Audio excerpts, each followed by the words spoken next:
After you've powered off the device, you'll want to begin to heat the back of the phone. I use a heat mat made for this specific task set to about 60 degrees Celsius for 10 minutes, but an industrial heat gun will work all the same.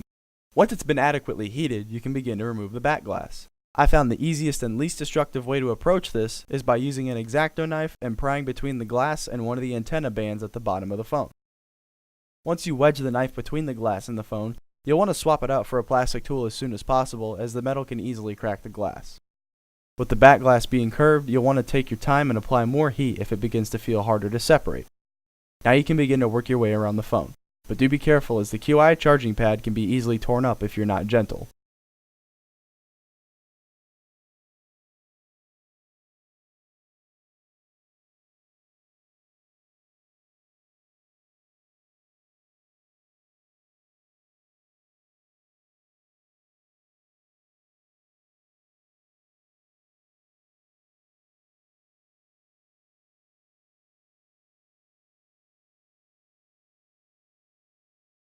After going around the phone a few times, the adhesive should be loose enough for you to be able to pull the glass off. Then the 12 total screws can be removed from the back housing.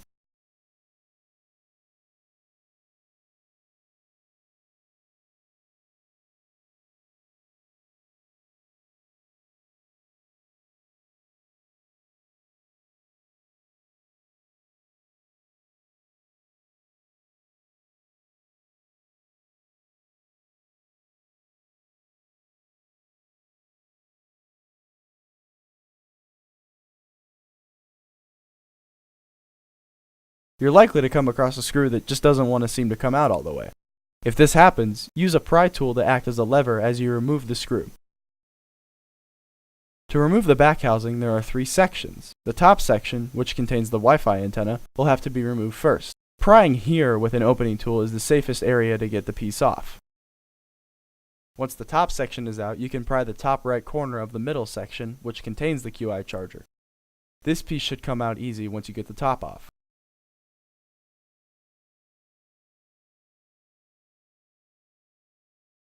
Lastly, the bottom section, which contains the loudspeaker, can be pried up. You may have to work your way around it like I did, but it should eventually pop itself out and be easily removed.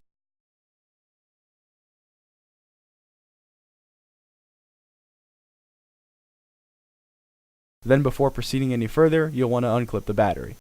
Before attempting to remove the screen, the motherboard will need to be removed. These following clips will have to be unclipped before the board can be removed. The home button clip, both antennas,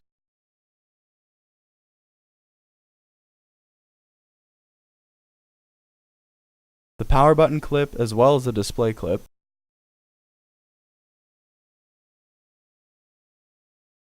the volume button clip, the proximity sensor and ear speaker clip, and finally the front camera clip. Now before lifting the board out, the SIM card tray will have to be removed.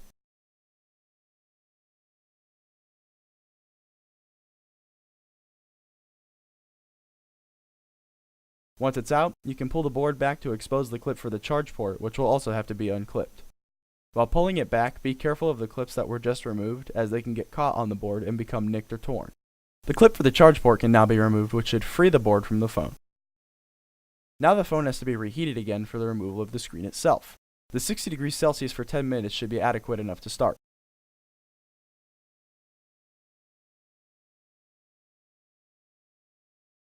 To begin the removal itself, you can use an opening tool or an X-Acto knife to get between the metal housing and the screen, but as with the back glass, it's safer to swap it out for plastic once you're able to.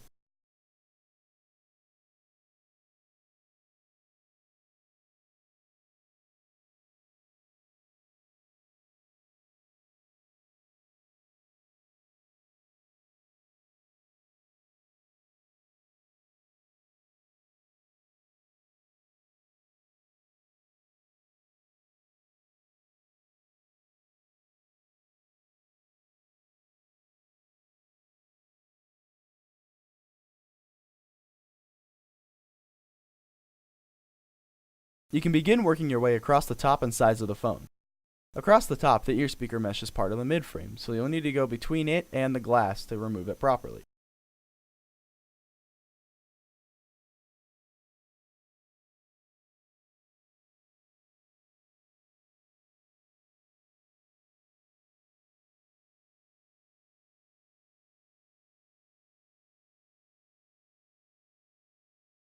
Once you're under the LCD, you can begin to work your way down the sides of the device, making sure not to go past the home button and not to go past the curve of the screen itself.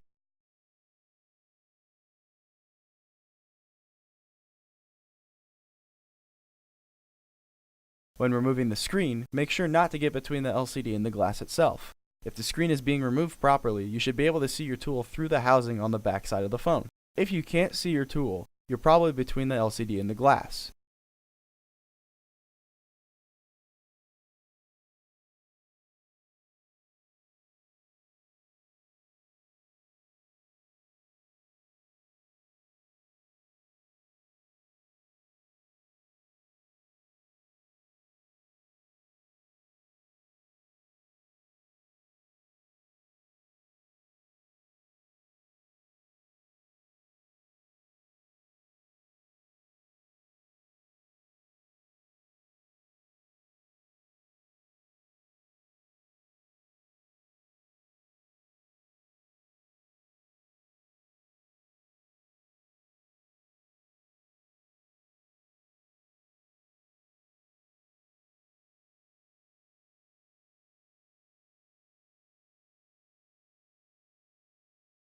You'll also want to be aware of the home button flex that runs directly under the screen in this area.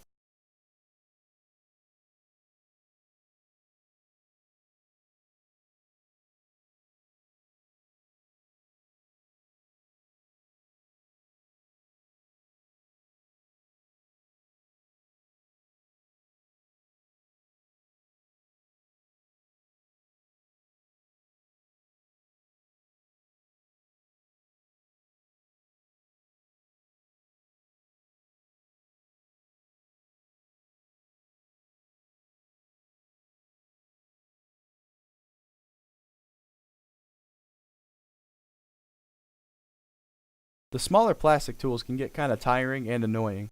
I find the easiest way to separate the screen from the phone is with a thin plastic card of some sort.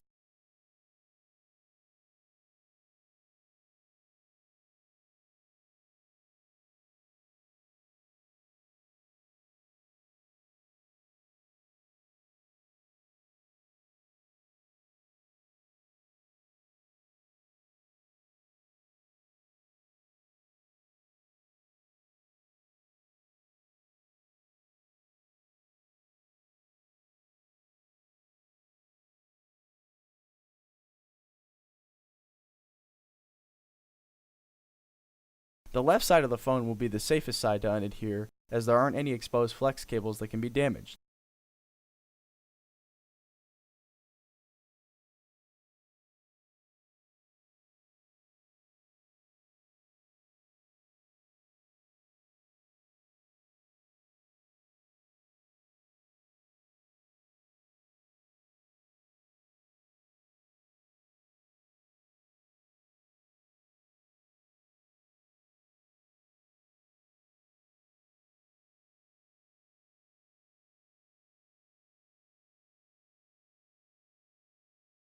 You won't want to go past this line at all, as the capacitive touch buttons are adhered to the glass here and can be damaged very easily.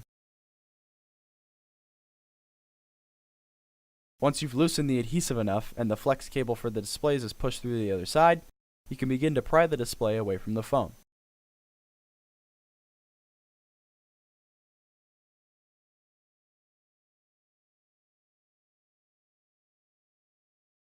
There will be a thick line of tape at the bottom that you'll want to pry and separate from the screen at the same time. At this point, you should see the capacitive touch flexes either still adhered to the screen or the midframe. I apologize for the terrible shot, but if it is adhered to the screen, it can be removed by prying in between it and the glass with an opening tool.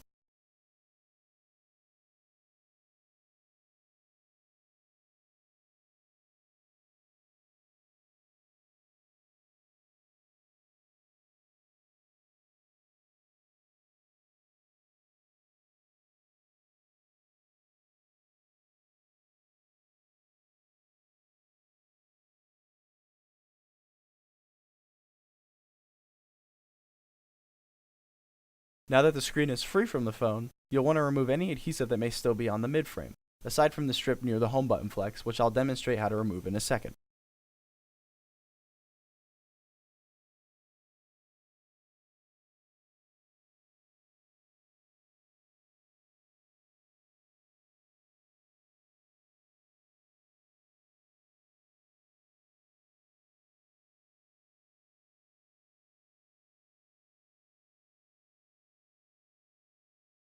Once you get to the strip that's near the home button, there will be two layers, one that goes on top of the flex and one that goes on the bottom. You'll have to remove the top layer first, being gentle near the flex itself. If the bottom layer seems relatively fine and not damaged, you can leave it.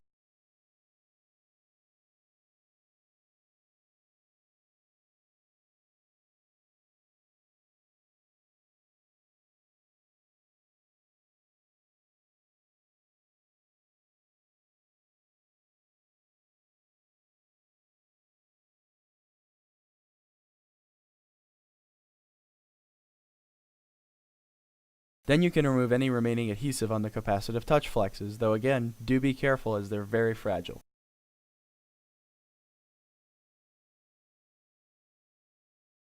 You'll want to feel the mid-frame for any possible lumps of adhesive or rogue pieces of glass.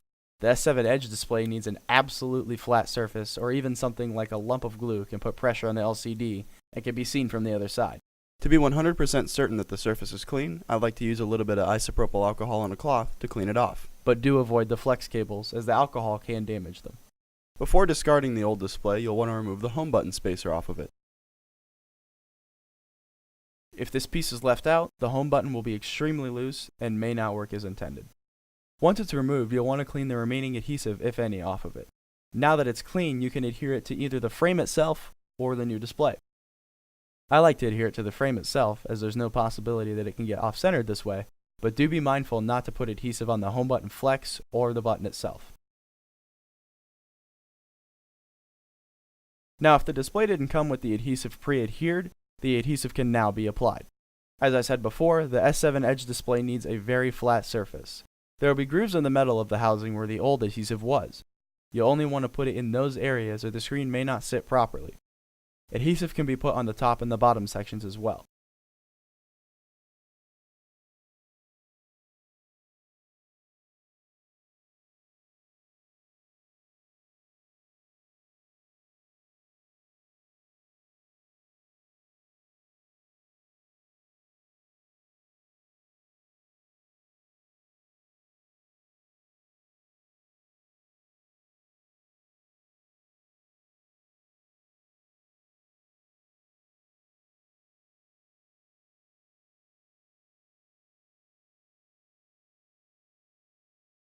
You'll also see me going around the tape with a plastic spudger.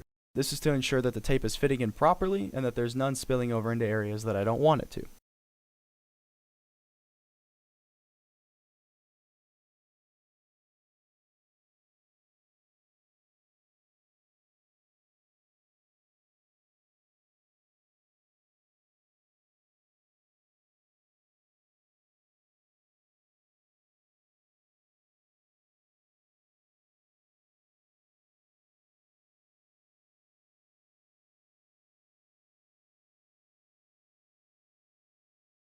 Once you're ready to set the new display in, the flex will need to be put through the corresponding slot before any adhesion should occur. Once you're sure it's through, you can align the ear speaker slot and the slot for the home button and begin to set it in carefully. Then run your hand around the screen where the adhesive was placed to make sure that you got a good seal.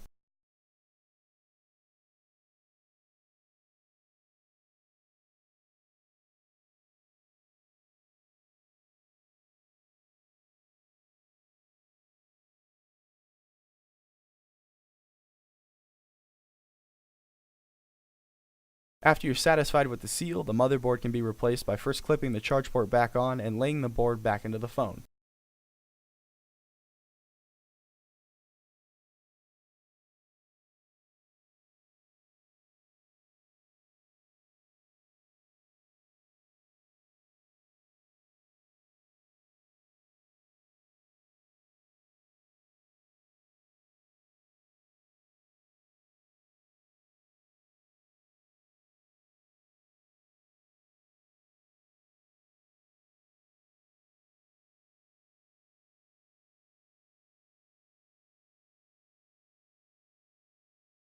You'll then want to reclip the following: the clip for the display, the ear speaker and proximity sensor clips,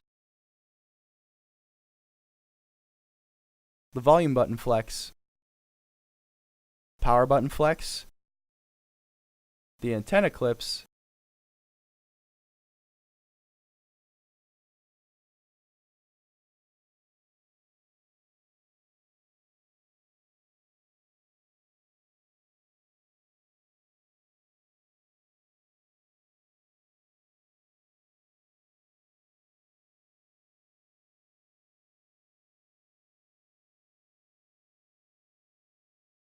the home button clip,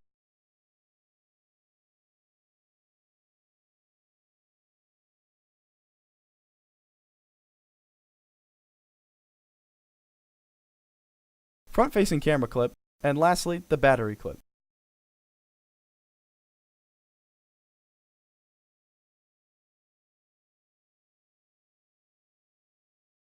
Now the back housing pieces can be reset. Starting with the bottom piece, there will be plastic clips on the bottom of it that need to be slid into the bottom of the phone before clipping the rest of it in. After it's secure and flat in its place, the middle piece can be laid in. There will be a slot and a sort of plastic hook on the bottom of this one as well that will need to fit into the bottom piece before the rest of it can be clipped in.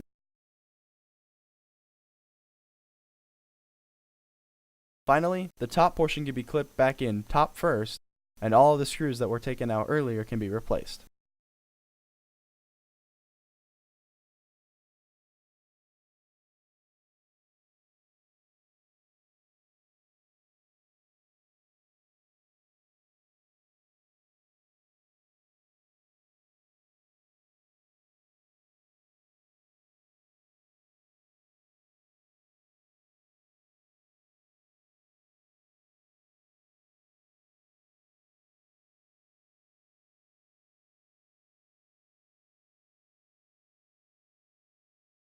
Now that the board inside is secure, the SIM card tray can also be replaced. Before the back glass can be put on, the old adhesive will need to be replaced. Again, refrain from using metal to remove the tape because the metal can scratch the cellophane on the glass. Using heat is also recommended as the tape can sometimes pull the cellophane up with it.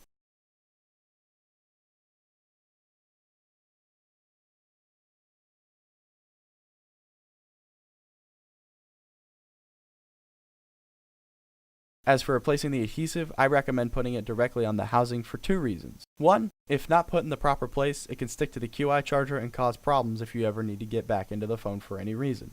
And two, it may cause the glass to not sit evenly on the phone, so it's best to just put it directly on the housing.